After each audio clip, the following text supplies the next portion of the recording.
Welcome to episode 5, I think it is, of the Benchwarmers Perspective. I'm here today with Jay Mulder, the athletic director for Montague Area Public Schools. How you doing today? Good, Connor. How are you doing?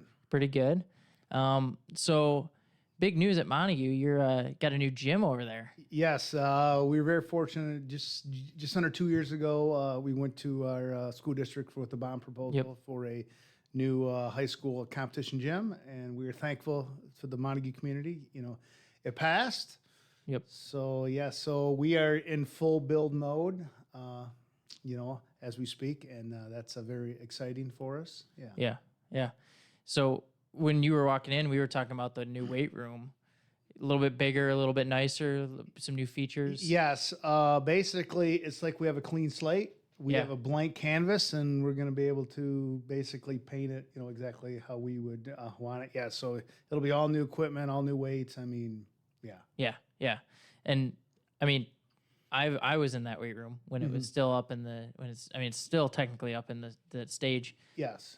What's the plan for that? Is that still going to be used for the? So once we get the new weight room completed, then we will be moving our high school wrestling team back in house because they currently practice over at our middle school. Yep. In the middle school cafeteria. So then that'll be nice. We'll get the wrestlers kind of back under the same roof as well. Yeah.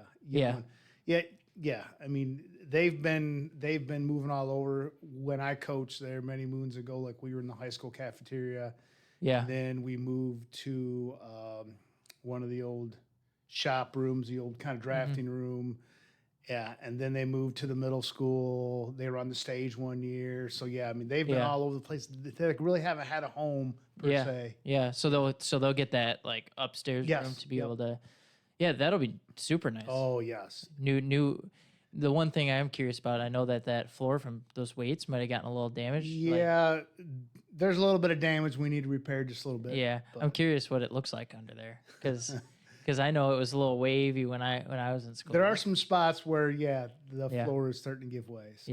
Yeah. No, I'm excited. I can't wait to be playing basketball in that gym. I've been telling people that gym will be something totally new to this area. Yeah, I know. I don't think we've gotten anything like that since probably the football field. Yeah. And that was in 2003. Yeah. I do believe. Yeah. And then I know they finished like the auditorium and like the kind of bus garage in the MAC, it was like 2008, 9. Yeah. When we moved back, they were just starting to build the MAC when we lived right across the street from there. So I remember them putting that together, the bus circle right there going in, all that. And that was I remember being like, what is this school for? Because I was never going to go to it. I wasn't young enough, but both my brothers did. Yeah. So fall season coming up. Yep. Monday we start fall sports. Yep. August 12th. You pretty pumped? Yeah. I am like, this is my first week back. Yeah. Yep. So it's sort of nice, I can really focus on athletics here for the first couple weeks and then as I get closer to the start of school year, I'll have to focus more on my assistant, my principal job duty. Yeah. So you've got a son, Riley. Yep. He's a senior this year, right? Yep. Is he pretty pumped for football? I know he's gone to a few camps. Yeah, and stuff. very. Like we made the camp circuit here in June. We traveled to 5 or 6 of these kind of prospect camps. Yep. Oh yeah. So no. Yeah. He's all in. Yeah, I know. I could tell. I follow him on Twitter and stuff, and I've seen all the stuff. I reposted some of it, all that, and it looks like he's doing great. Yes, and that's sort of weird, because when I played college football, like social media was non-existent. Yeah, I mean, like coaches would hear someone say, "Hey, you need to go watch this kid play on a Friday night" or something like that. Where now it's all done on social media, and especially with Twitter. I mean, that's how these college coaches communicate with. Well, and then Huddle too, I don't doubt helps with that, with just the highlights. If people don't know what Huddle is, it's basically a platform for schools and athletic programs to be able to record their footage, and then athletes can then take that footage and analyze it, pull clips from it, and eventually make. I remember sitting in class, or not class, it was, I think you guys call it seminar. When I was in school, it was called seminar, and I was in the art teacher, Miss Bernardi's seminar, and we weren't supposed to, but we were on our Chromebooks watching Be More dunk highlights, Brandon Moore dunk highlights, his dunk reel that was on Huddle, and man, that guy could fly. Oh yeah, Brandon had some ups in the day. Yeah. Yes. So, as an athletic director, what's kind of your story getting there? How'd you get there? Like, I know you were my science teacher when I was in eighth grade. Yeah, so I guess my ties back to Montague. So back in 1994, I met a young lady, my wife. She's a lifelong resident of Montague. Yep. We met her senior at Hope College, and we started dating second semester, and then things went well, and then I think we were dating about a year or so, and then we got engaged, and then I didn't have a job. Yeah, I just got through school, and I was looking for like a teaching and coaching job, and I didn't have anything, and she had something up here, so I said, all right, looks like I'm gonna move out to Montague. Yeah. And then we were at a wedding of a mutual friend from college, and then she said, hey, what are you doing? I said, I still need a job, and she said, well, hey, we need a varsity wrestling coach at Holton. So I applied. I went over there, got the job, so I coached wrestling there for 10 years. I, taught there for 10 years. I coached football. And then probably about early 2000 or so, like I started taking some grad classes. I took my master's, and then I started taking some grad classes with like Ken Diamond, Ken Byard, Kurt Hansen, a few other guys from, kind of Montague, and I started, talk to those guys and hanging out with them. And then I knew the late Randy Jacobs, was a long time coach at Montague, and I knew him from the wrestling world. And then, and then I started, talking more with, Ken. And then he said, hey, we got a spot open, you want to come start coaching football. And I remember the first year I said, no, man, I got to stay at Holton. But then the next year he sort of kept on pushing me. So then I started coaching football at Montague, and it was Ken's last year, so I think it was 2003. Yeah, and then I was still teaching at Holton. Yeah, and then when Ken retired, Pat Collins came in. Yeah, so I was still coaching. I was coaching football at Montague, but I was still at Holton. And then a few years later, a job opened. Yeah, came open, a PE job at high school. So so I applied. Plus, I also needed a head varsity wrestling coach. Yep. Yeah.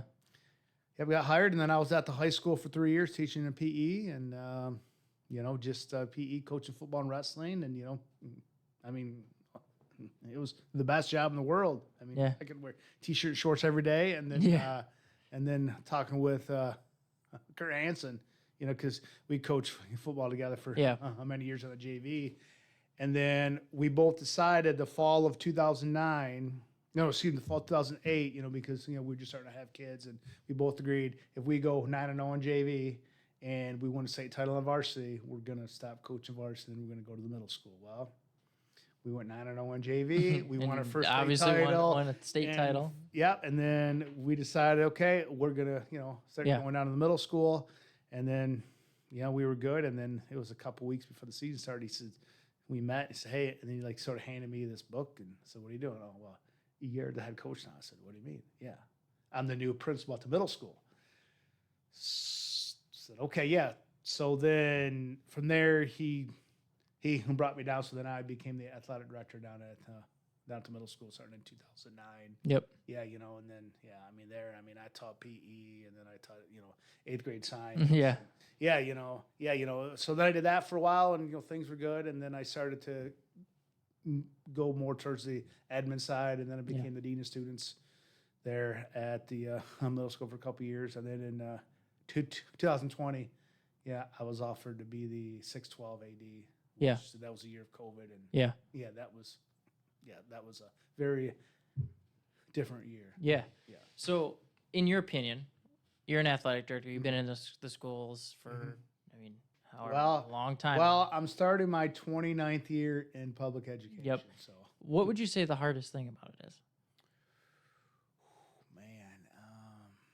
Hardest thing, for being an AD, or just being in the schools. Like, in your opinion, what is the hardest thing? Like, and I mean, I know there's a lot of hard aspects with it, but Oh man, that's that's a tough question.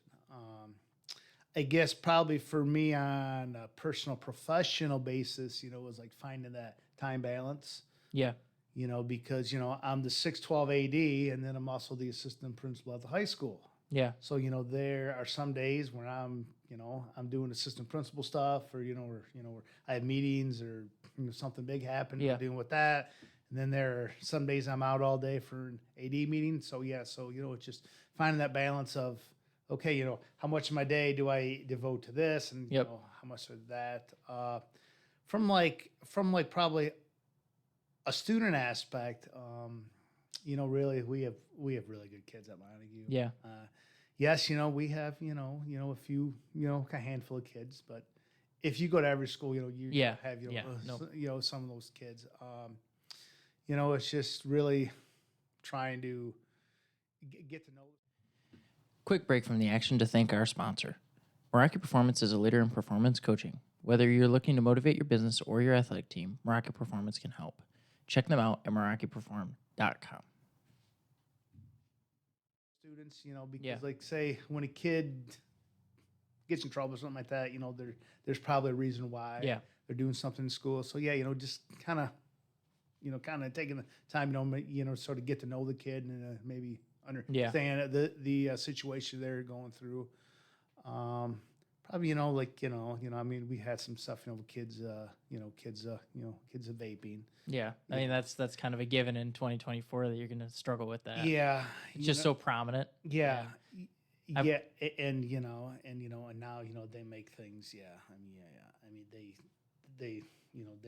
they look like a highlighter. They look like a pen. They look like a marker. Yeah. I mean, yeah.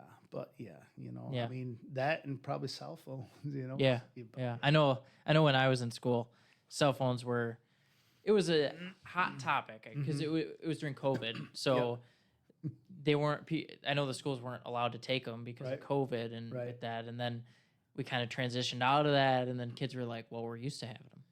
Yeah. And they kind of were like, oh, we don't want to give them back. Yeah. Like, we don't want to get rid of them. And like we've stood pretty pat on the whole, cell phone thing. Like I know there were several schools that basically let them have them at certain times of day, and now they're realizing it was a good thing. So like more and more schools are actually going back to, hey, you can just have it in your locker. Maybe you can see it between, between hours. But yeah, but no, I mean, we've been pretty firm on that, and the kids whine and complain, but when you go into our cafeteria at lunchtime, right? Yeah. And you just watch the kids, they're sitting there, they're eating their lunch, and they're having conversations. I remember one of my favorite things about lunch at school was playing basketball at lunch. Oh, yeah. And because it was always, I think it was first lunch was the one that was able to play because it was earlier and there was no gym class. Second lunch, there was a gym class during, so you couldn't always, but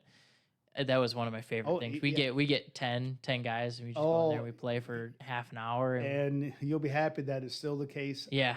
We almost, I think at one point, we had actually divided teams, and we had ran a season and did a league one year. And like I had it on paper, on like a Google Doc, all drawn out on where like teams were standings, and like we would do 5-on-5, and it would be. It would be like the lunch period. Whoever had the most points at the end of the lunch period was the one who won the game, and then you got a record at the end of the season. Yeah, and that's a neat thing about that. Where it's, kids still enjoy being kids. They just want to play. And yeah, oh yeah, and as you well know, some of those games at lunch get pretty heated. Oh yeah, no, like I've seen them get a little bit passionate. Is how I'll put it. I mean, I was kind of joke around like. If we played regular basketball, like some of those kids play at lunch, man, we'd be like a powerhouse. Yeah, no, it's a grind out there. I like it's competitive, and I think that's what I love about Montague is that you can go into a lunchroom and it's still that competitive. Like everybody wants to win. Now, sometimes you got to tone it down a little bit, but everybody wants it. Everybody wants to win. So going into this ending this summer, what do you just got back for vacation? Like, yeah. What'd you do this summer? So Well, I worked a little bit in June, Yep. just, doing my normal and end of the year Yep. stuff. And then pretty much in July, I was all off. I really did a lot of reading this summer. I mean, What'd you read? well, I'm sort of all over the place. So my wife got me hooked on some of these kind of mysteries. Corbin. Mm-hmm. Shoot, I can't remember his first name. Yeah, he sort of writes some kind of mysteries. And then she also shared. I read a couple books. This is a female author, T.J. Maybe Wilson or something like that. But like she was a stewardess for like 15 years, and the first story talked about how this plane getting kind of hijacked in the United States, and then the next one talked about this plane. It took off from Hawaii and then basically crashed into the Pacific Ocean within the first couple minutes. And yeah, Yeah. something totally different. And then this past week when I was on vacation, I started to get back more to my professional reading mode. Yeah. No, that's one of the big things here is reading. We read a lot of books. I know when you're a new employee and you're first starting here, you read the 7 Habits of Highly Effective People, and Covey. Yep, and then you read 5 Dysfunctions of a Team, and those are both really good books. There's another one that you read, and I can't remember the name for the life of me, but yeah, no. Vacation? Where'd you go to vacation? Traverse City. Nice. Yeah, so it's like we go up there as a family. We camp. Yeah, for a weekend. Like we've been doing that as long as I can remember. So are you a glamper or are you a camper? Like, are you bringing an RV or a trailer up there, or are you staying in tents? No, we have a fifth wheel that me and my wife bought brand new 20 years ago. Jeez. Yes. Yeah. So we still have it. Yeah.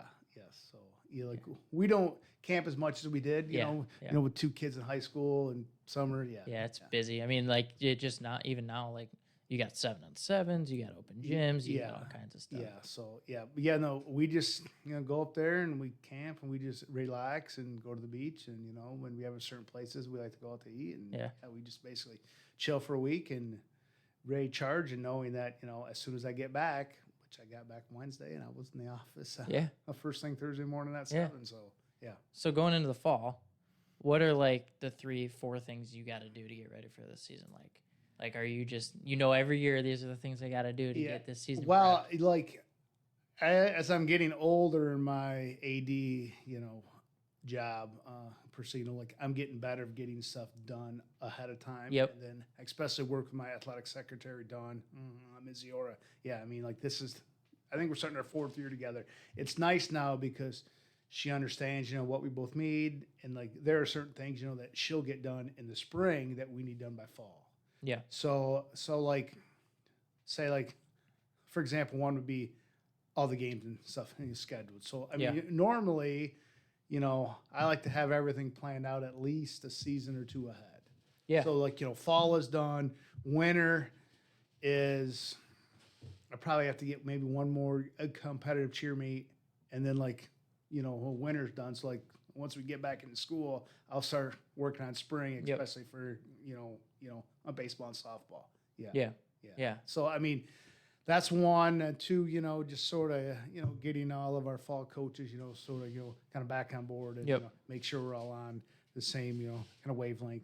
And then it's just parents and kids, sort of need a reminder. Hey, these are the certain things that you need to do to get ready. Yeah. And then we start practice for 2 weeks. Well, heck, actually, our girls golf is the first team to start. They have their first match next Friday, a week from today. Yeah. Yeah. And then our soccer team plays in a tournament next Saturday. So it's here we go. Yeah. No, I mean, that's man, I know just for me, I just started this role, but going into this, planning is just so essential. I mean, you go into you don't want to go into a season and have 4 games not planned, and you're like, oh shoot, we're 4 games short, or not know, for me specifically, not know what games you're going to, right? Not the week before you're picking, I'm going to go to this game, and this game, and not knowing 3 months in advance, where I'm going, because those schedules are usually out by then, typically. Yeah. And if you talk to any AD around you, that's the biggest thing. Hey, you need to get things planned out. You need to be somewhat organized. Yeah. Yeah. You know, and then it's just basically some days I feel like it's a Groundhog Day. You know. Yeah. Oh, want to go to school? Okay, we have a game. Yeah. Right, go home. Get up. Go to school. We have a game. Yeah. I mean, fall's not bad, because fall, you get to be outside. It's just winter. Yeah. When You're always in the gym. Yep, with 22 home basketball dates. Yeah. Yeah, then we tend to host a lot of kind of wrestling tournaments here at Montague. That's probably somewhat, my fault, because I love to run tournaments. Yeah. Yeah. I remember very vividly, like, one of the questions I asked you my senior year was like, we're playing at Old Channel for our golf meet. And one of the first things you said to me was, I just want to host it here. I want to be the host for all of it. Like, I want to do it all. Yeah. And I think we are hosting boys soccer districts this fall. And then I think that's the last postseason sport it's just not an idea, we haven't hosted yet. So, yeah. Oh, yeah, no. I'm checking them off. Got to host every one. Well, like my thought process, people say, oh, man, you're crazy. I said, maybe, but I want people to come to our town, Yeah. I, want them to say, hey, here's a school, it's I'm doing a good job. And plus I think it's nice, to bring people to the White Lake community, and sort of see what we have to offer. Yeah. And, and I think once the new gym is built, yeah, people are going to love that. watch out. Yeah. Just like talking with Nick Thaler and Jess DeBruin, our two varsity basketball coaches, they did a 3-on-3 basketball tournament last Saturday. Yeah. Well, first one ever. Huge success. And we're already talking, oh my goodness, kind of next year we'll have the old gym, the new gym. So basically we can go 8 half courts. Yeah. So yeah, almost like a Macker, kind of. Absolutely. Back to back. You got all that. Yep. So with this new gym, is PE going to be in the old gym, and then you guys are going to have that? Because I think that was one of the big things was that I remember in high school is that because PE was in there, the gym floor was always kind of a little slippery, and it wasn't anything like that you could really do other than the fact that there's PE kids in there. So the PE class will definitely use the weight room and the running track. Yeah. I would think, that probably for all their other stuff, I'll try to keep in the small gym. And yeah. Yeah. It'll be nice to have 2 gyms. Oh my goodness. Yeah. Well, same thing for winter, Yeah. With finding all the gym spots for, Yeah. hoops. Oh my, yeah. You could have varsity practice one side, JV practice the other side. Well, now I think that we can have all of our 5, basketball teams all housed under one roof. And I think all teams should be done practicing by 7:30 at the latest. Yeah, I know when I was on playing that we'd practice 7 to 9. I know. Every night, and I was oh my gosh. Now it's nice sometimes for like Randy Lindquist was our coach because he would get out of work at 6. Yep. And he'd just come straight here, meet us here at 7, and we'd do our practice. But it is harder when it's early like that, around right after school, but it's also easier for the kids. Yes. That's the more important thing, right? Yes. You're coaching, you got to be able to be flexible for those kids, and some of those kids don't have rides, some of those kids aren't able to get to and from, and doing it right after school allows them to be able to. Plus, on the flip side, it's nice, say, if you have a coach that's in the building or actually teaching the district, and you can have those early practice. But sometimes, some of our coaches can't tell their work, hey, by the way, I got to leave at 2:30 every day, for practice, and the work's going to say. Yeah. No. So what do you think about early morning practice? Like a 5 a.m. practice to a 7 a.m.? Some teams do that, every now and occasion. I mean, I think, maybe once a season or something like that, it would be okay. But I know the sleep habits of teenagers, because I have. Oh, yeah. I have 2 teenagers. And there's been a lot of research about, should high schools actually start later, because of the sleep habits of, teenagers and the hormones in their brain. I think it's like serotonin, maybe. I don't quote you. Yeah. But because their brains are wired different than mine, Yeah. It's just for me, come 9 or 10 o'clock, I'm out, Yeah. I'm ready to sleep. Whereas, my teenagers, I'm full of energy till midnight, 1 or 2, but then come 6 or 7, I'm ready to go. And teenagers, I mean, I'm still kind of in that mode. It's hard for me to be able to sleep before about 11. Like I'm usually in bed by 11:30, Right. 11:45. But I actually was talking with Dan Hunt from Meraki about this, that the way sleep and how it affects your recovery. And we were talking about why athletes get so many more injuries. And it's because they're not sleeping the right way, and it causes them to not be able to recover, their body not to recover as well because they're not sleeping as long, and then they get hurt more. That is interesting because I've had conversations with my two kids, especially my son, multiple times about the importance of sleep. And then sometimes, he sort of looks at me like, probably all high school boys do to their dads, like, dude, what are you talking about? Yeah. Yeah. Yeah. No, and it's a huge thing. Like it's a huge deal. And it was something I mean, in school, my parents, this is going to sound really funny for anybody who's known me. My parents growing up, the whole time I grew up, there was a bedtime. Mm-hmm. Like, and even when I was a senior, the only time I didn't have one was when the day after Right. day I graduated. From there on, I didn't have one. Yeah. But we were my parents always made us, you got to bring your phone upstairs, put it in the room, and then you go downstairs and you go to bed. And we were in bed usually not 10, 11, 12. And if we were lucky, we'd go to bed at 12. Yeah. And we'd go put our phones upstairs at 12. Yeah. And, Well, and I think, as we learn more about sport and science and that aspect, we're, realizing that rest is just as important or probably more important than the actual physical activity. And like we're starting to have a conversation as coach at Montague, and, I was just talking with Chris Maddox last night, our varsity wrestling coach, about like, hey, maybe we need to, kind of relook at summer a little bit, and maybe try to think outside the box, and maybe find a way to get kids in, and get them working out and get them in shape, but still, maybe give them more of that kind of rest time. Yeah. No, it's tough. I know that like when I was in school, I remember Terry Fick was our cross country coach, and I would come in at 8 a.m. for cross country practice. I'd come in for 2.5 hours usually, and we'd do a cross country practice, whatever that was. We did a lot of tough runs. We come in, we do that till about 10, and then about halfway through the summer, we were starting to get into our basketball camps, so we started doing basketball stuff. So that would start at 10. So we go 8 a.m. to about 9:45, 10, sometimes longer, and then I go right into basketball. Then I have about a 2-hour break before going to soccer, and doing soccer from about 2 p.m. to about 4 p.m. And then I go home for about an hour, and then we go play out at Holden's for another 2 or 3 hours and play basketball. And then we come back home. I play game. I'm hop on my gaming computer, and I play games for 2 or 3 hours and be in bed by 11. And that was almost every day for like 2 summers in a row. Yeah, it's. I can't imagine doing football at that same time. Well, plus like so many directions kids are pulled yet.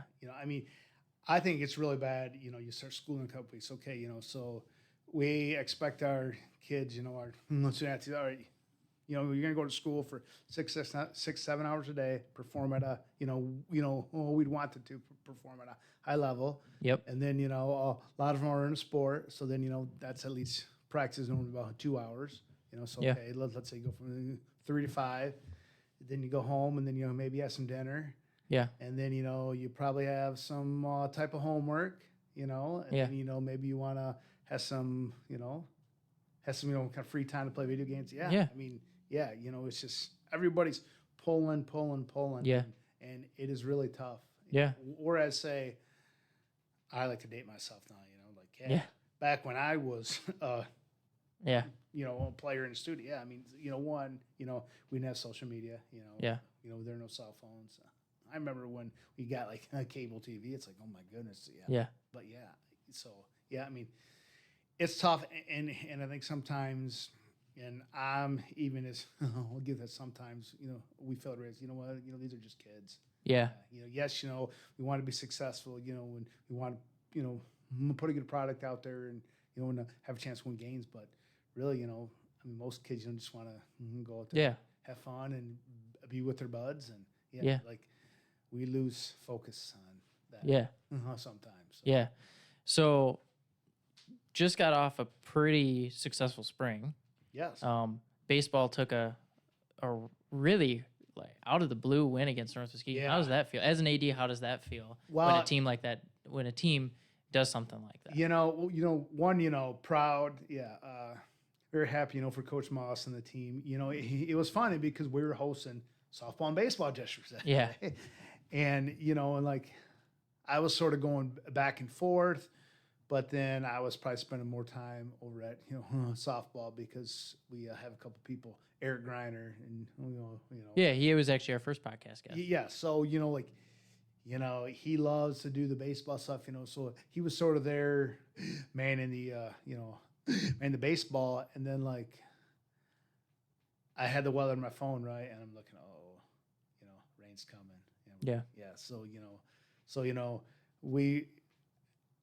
at the softball games, I was like, okay, it's done, let's go and, get them moving. And then I'd get like text updates, say, hey, all right, my cats are up. And then a couple of, hey, Yeah. Yeah, and like just going and seeing that last few innings of us play. Yeah. Guys.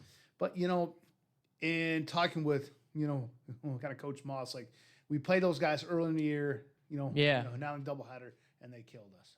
I think they maybe dimed us in kind of both games. Yeah. We're like, oh my goodness. But then we played them in the GMA tournament down at Marsh, and we lost 2-1 in 7 innings. Yeah. And we left probably like 5 or 6 guys on base. So then I was, talking to coach and, the kids and, and they realized, hey, you know what? We can play with these guys. Yeah. Yeah. Yeah. Yeah. And then like that week prior, I remember who I was talking. Oh, I think it was Eric Greiner said it, because are you familiar with this snooze? No. Sorry, not snooze. A goose poop? No. That was out of the blue. I was not ready for that. Right. So like, are you familiar with the website like Snooze? Yeah. I know what you're talking. Now that you said it, I know what you're talking about. Where they do, the football predictions and playoffs. Yep. Well, there's another one in Michigan called Goose Poop. I think Eric actually showed this. Yes, and then like they do football and basketball, and then they did this projection for kind of baseball, each division. And then, like, I think I gave North Carolina like a 94, 95, percent change, so they should win the district. And then, like, it had them the highest percentage to win the state title. Oh, really? Yeah. So, yeah. And I think with the social media, the way it is now, kids and parents and fans, can read anything like, that, Yeah. You take that and, people tell, hey, you're the number one team in the state, you're ranked number one, you're, Yeah. favored to win. And then, you go out and you maybe don't play as best. And then you have a team, that has nothing to lose. And Yeah. that's the great thing about sports. Yeah. Because you never know. Yeah. So specifically at Montague, one big thing from an outsider's perspective, I know a lot of outsiders that have come here and say there's literally a 250-foot bridge, if that, in between you two. Why is there a rivalry? How does that play in for like you as an AD? How does that play into what you do? I mean, at some point it's got to be like, okay, we're playing Whitehall. Let's get people geared up. It's funny because I first got introduced, to the Montague Whitehall thing, when I started to coach here. Yeah, and then back then, football, we were rolling. Yeah. And we had an unbelievable run. Yeah. Yeah. And then, and back then, like, oh, hey, we're playing, Whitehall, and they weren't that good. But then, they started to get better. And then we always try to tell our kids, hey, you know what, this is, this is game 5 on our schedule, Mm-hmm. Game 6, because what we found in years past, we might have been the better team, but, they played us a lot tougher. Yeah. So then, we really didn't try to put too much, too much extra kind of hype into the game because, the kids are, going to get that way. Yeah, I know. I remember last year the Montague Whitehall game at Whitehall got pretty chippy. I remember Owen came down after, I don't even remember why. I think he got a foul and he looked at the ref and was like, "What the heck?" And I mean, in my opinion, and this is coming from not I'm sort of a bystander. I am looking at it now as a bystander. Yep. I can get where the ref gave him the tee, but I still am questionable. But at the same time, those refs, I mean, in a game like that, you got to put your foot down. Yep. Right? You got to say, and that's kind of where I was like, okay, I understand it. I get why the guy gave him a tee. You got to put your foot down, say we're not going to stand for things. Now, do I question why that foot was at that play? A little bit, but I agree with the motive behind it and where he was coming from. Yeah, and that game was a classic Montague Whitehall, Yeah. Because they were probably 19 or 20, at the time, and I think they were, when we played them, that was the first time we played them. Okay. That season, and I think they were. No. That was the second time, because the first time we played them at home and they beat us by. We played them at their place first. I think it was switched. It was switched. Yeah. But and the first time I think they beat us by 25 or something like that. Yeah. But and then and then. Oh yeah, you're right, because I remember going into the locker room and being like, "What the heck, guys?" And then the second time we played, and being like, "All right, yep, we're gonna go do something today." Yeah, and really, yes, we lost the game by 2, but you know what though, I told our players, coach, you know what, I mean, you have nothing to hang your head about. I mean, that was a great high school game played between two, against a good team. I'll give Subden all the credit, right? Very good, yeah. That team, that's a good squad. I mean, and probably on paper, you looked like we probably had no business, No, I mean, the way we had played all season, we went into that game and we're like, as coaches, you're always like, we're gonna win every game, but in the back of your head, you're kind of like, that one was one of those ones where we want to win it. We believe that we can win it, and we're going to go out and prove it. And we kind of instilled that in those guys in the locker room, and they went out and they proved it, and they wanted it. It's just, that's one of those games where it's just, you got to focus the entire game. Whitehall does everything. That team did everything, every little thing right. Yep. They played great defense. I mean, we knew what they were going to do to Owen. I mean, they're going to face guard Owen the whole time. Yeah. Which I would too. Yeah. But getting our other players involved and our other athletes involved to be able to make the plays when Owen can't, right? That was kind of the game plan, and that's tough, especially when you got guys like Kyle Stratton, Cam Thompson, DJ, all those guys.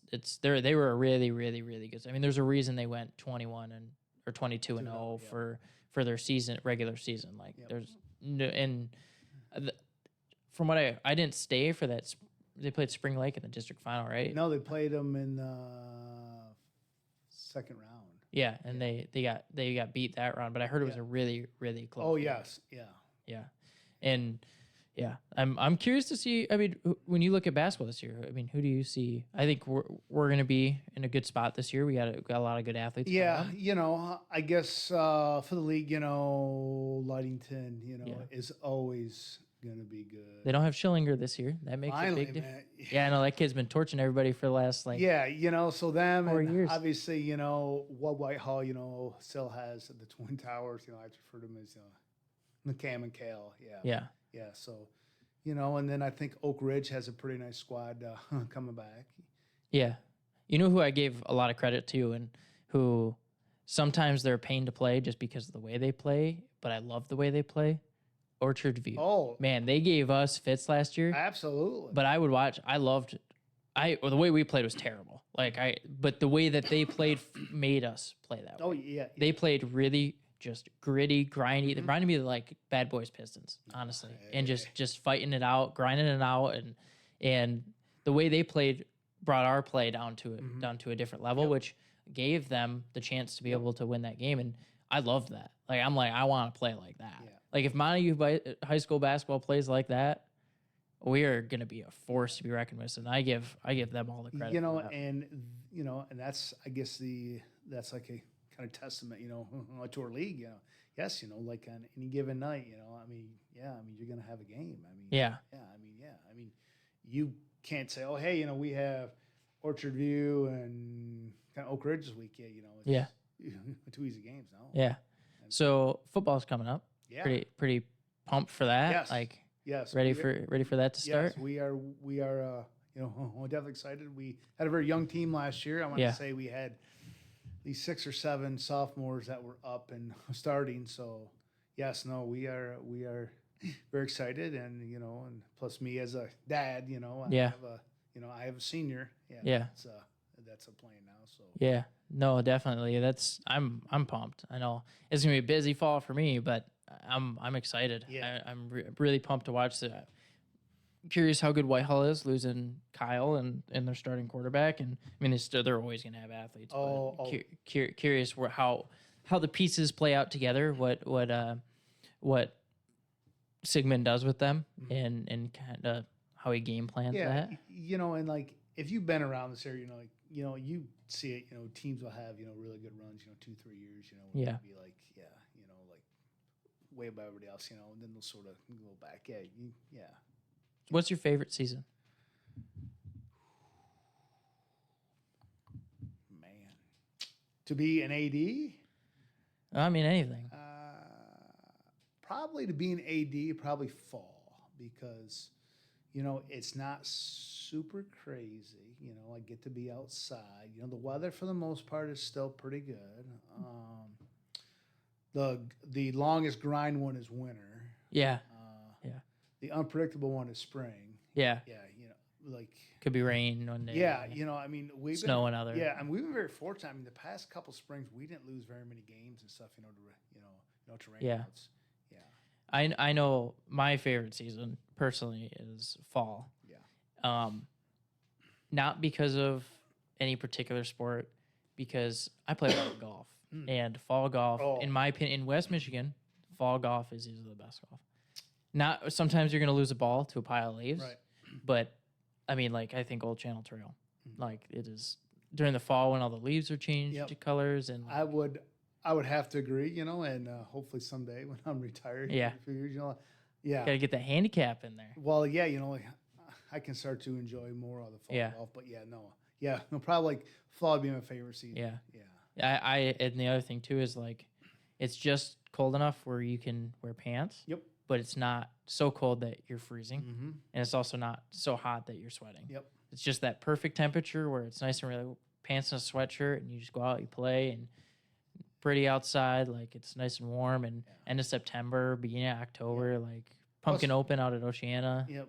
Plus, if you like to travel a little bit and golf, you can find some pretty good deals as soon as like Labor Day is done. Yeah. The only thing that sucks is they aerate the greens a lot during during that first month, and then you're like you got holes all in. You're like, and I know why they do it. I know all the sign like you're planting for the next year, but sucks. It's just it is what it is. I get it. But so you golf anywhere? Like, you got a spot you go? I consider myself to be a hacker. Yeah. Yeah, well, like I used to golf at Old Channel a lot. So when I met my wife and then we moved up here, she worked at Old Channel Trail for like 6-7 years. In the clubhouse. So then I got a job in the greens. Oh yeah. And I love that job. It was great. Yeah. So then I would work until 3. Go home, shower, and she would normally work. The 1 to close shift. Yeah. So I was newly married, and so I just go golf. Yeah. So I golfed a lot.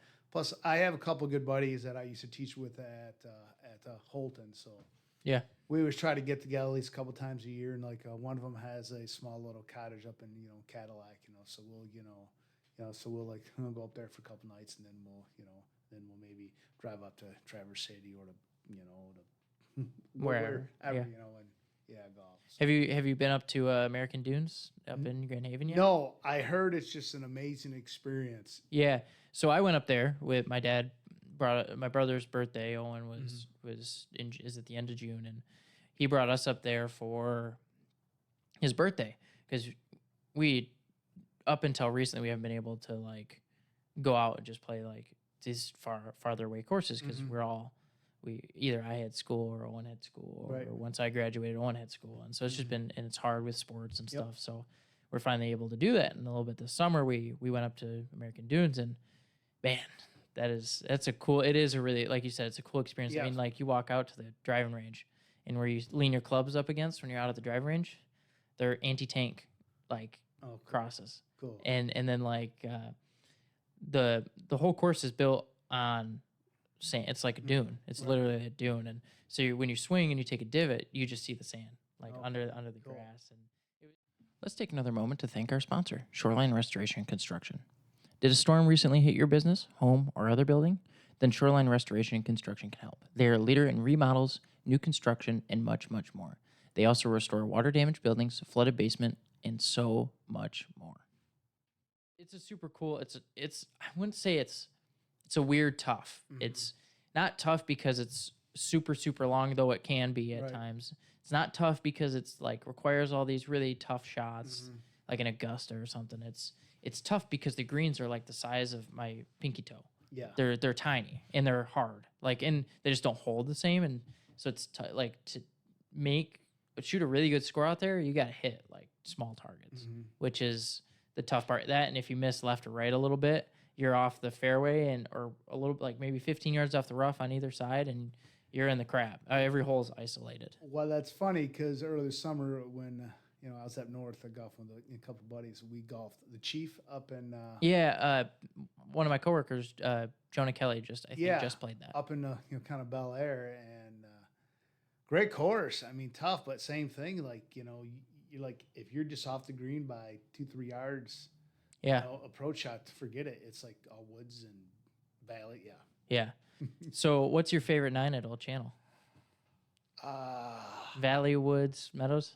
I would have to say I like the woods. Yeah, me too. Yeah. I'm in the same bucket. Yeah. I think the woods is my favorite. I consider myself a better iron player than most things, and the woods requires a lot of that. Yeah. Right? You don't have to hit driver off of. You don't have to hit on 1. Don't have to hit on 2. Don't have to hit on 3. Yeah. Don't have to hit on 4. 5 you kind of do. Yeah. 6 you kind of do. 7 you don't. 8 you don't. Yeah. 9 Yeah. you don't have to. But you're not going to get it in 2 if you don't. Yeah. And that's my favorite course, and it's also easily the best looking one during the fall, which is my favorite yes. time to play. Yes. So, well, that's funny because way back when it was like maybe 99, we had some really straight line winds come through the area, and it took out several of those big trees. Yeah. Yeah. Oh yeah. I mean, you think it looks not good now. Part of that storm, it was like even more. Yeah. So how did you get affected by the big storm a few weeks ago? Well, that's funny because we really didn't know what happened, and and then all of a sudden, our power, went out, and and we had a couple sticks in our yard, and then we like drive a half mile down the road, and it looks like a tornado went through. Yeah. Oh yeah. So I mean, it was so weird. Yeah. I mean. Yeah. Yeah. I mean, I knew, we were having like a storm come through, and I think it happened like 5:30 in the morning. Yeah. So my story about that's pretty funny is because I was the exact opposite. Okay. So I had been but prior to taking the position I'm in now, I was doing tech support, and we do tech support for dairies, and part of that is every month you go out to the dairies, and I had said I'm going to take this position, I'm going to finish out my dairy visits and do those. And then, so I was planning on going to one that Tuesday that it came through, and so I get up and I had a bunch of stuff to do that day, so I'm gonna go early. It's about a 2-hour drive, and so I'm getting everything ready to go, and I look out my window and like there's like it looks like somebody's like flashing a light in my curtain, and I have a video of it. It was wild. So it looks like somebody's taking a spotlight and clicking it on and off of my curtain.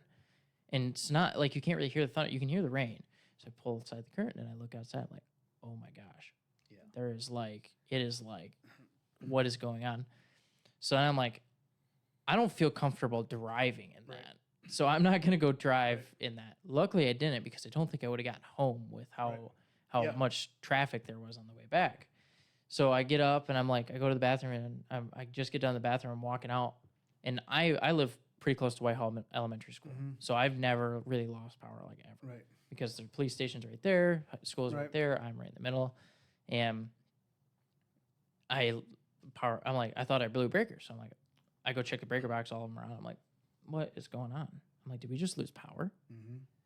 No way we just lost power. And then we had lost power, and we were out of power for about 2 or 3 days, and my parents lost power. And so I kind of just milled around for 2 days, 3 days, and we didn't lose any trees, but the bus garage over at Whitehall had a few buses taken out that were like all crumpled up in the back. I think they just got them repaired because the other day when I drove by, they had like 7 of them out in the thing. But no, that storm that messed some stuff up. I know that. Ian Kennedy, we talked to him at Old Channel, and he was saying that he didn't get hit directly a lot, but his neighbors, like they had he said a car got crushed. Like, go down South Shore, it's pretty torn up, or it was. Well, it's weird. Hey, this house, trees are fine. Yeah, you go next door. And yeah. So, what's your favorite part about Montague? Oh, favorite part about Montague. Well, man, all right. So I got to dig back here into my So let's see. So I've been in Montague now for 28 years. Because I've been married after 28 years. So I would say probably the community aspect. Is unique. It's nice. So it's like small enough where you sort of know most people, but yet though we're not that far out. Yeah, it's like right in between. You're not far enough to not be able to go to like a Myers or your 15-20 minute drive. Yes, but you're also not close enough where it's like there's 1,000 people. Well, and plus I think we live here, we take it for granted. How beautiful the area is. With the river, White Lake and Lake Michigan, and like sometimes in Russell, like people actually come to this area to vacation, and we're like, yeah. Well, I appreciate you coming on. Yeah, we're kind of running low on time here, so thanks for coming on. It's great talking with you. Yeah. I don't think I've seen you for since basketball season last year, so I'm pretty pumped for that. This year, looks like I'm gonna be helping out Trent on the JV to just be able to do more. And I still wanted to help out with the new role. I couldn't do varsity, so we kind of was like, Trent's the only guy down there. Gotta give him some help. So perfect. We're probably see a bunch this winter and probably even more this fall because I'll be everywhere this fall. So good luck this year. Well, good luck in going into the school year, and appreciate you coming on. Thank you. All right, Thanks. Appreciate it.